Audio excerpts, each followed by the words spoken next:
Yeah, no, I think it's, I was just talking in the back there with our management and our coaches. Like, I thought after the trade deadline, right around the trade deadline, after we traded Gents, I thought we lost our way a little bit, and I thought to see us kind of regroup. Obviously we lost Larks for a little bit, and he's a huge engine for a team. But to see us regroup, and you're not going to win every night, but our guys are competing like crazy. They're working like crazy. Our goaltending's been excellent. And that's a huge part of winning in this league.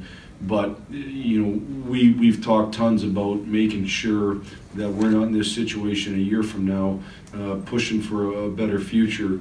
And in order to do that, you got to do it the right way. You got to play the right way. You got to build your game. You got to build your game as a team and as individuals. And I think we're continuing to do that. So we've got some tough opponents coming up. But the fact that our guys have dug in like this, I think, is a great sign.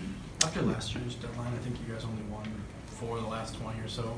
Where did the response come from this year to prevent that?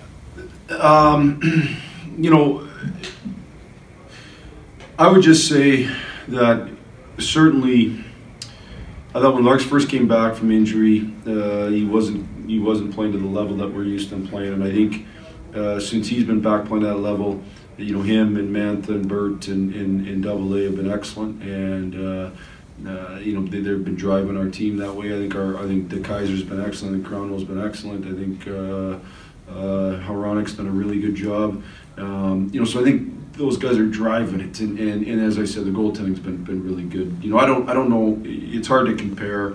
We're in a little bit different situations. Last year we traded a goalie away too that had been playing. Peter at that time had been playing great hockey, and so they're different situations, but certainly those guys have been driving the train. Last night you had Larkin reach 30, tonight Double A. Just what can that do, especially for young guys, just confidence going forward, reaching that plateau?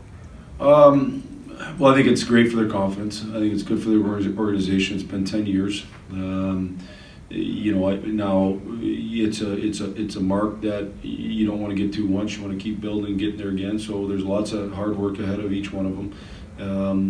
Jeff asked me in the post-game radio interview just about, I guess my happiness of those guys and their games. The biggest thing is we got to keep getting better, and those guys got to keep building, and it can be a brighter future if we keep getting better. So we just got to keep that focus. The mark of 30 for those two guys, I think, is excellent. I think the fact that Bert and Mo, have pushed up, and they're in they're going to get in the 20-ish range both. Now, I think if Mo had been healthy, I think he'd be in that 30 range potentially. So again, you got to score in this league.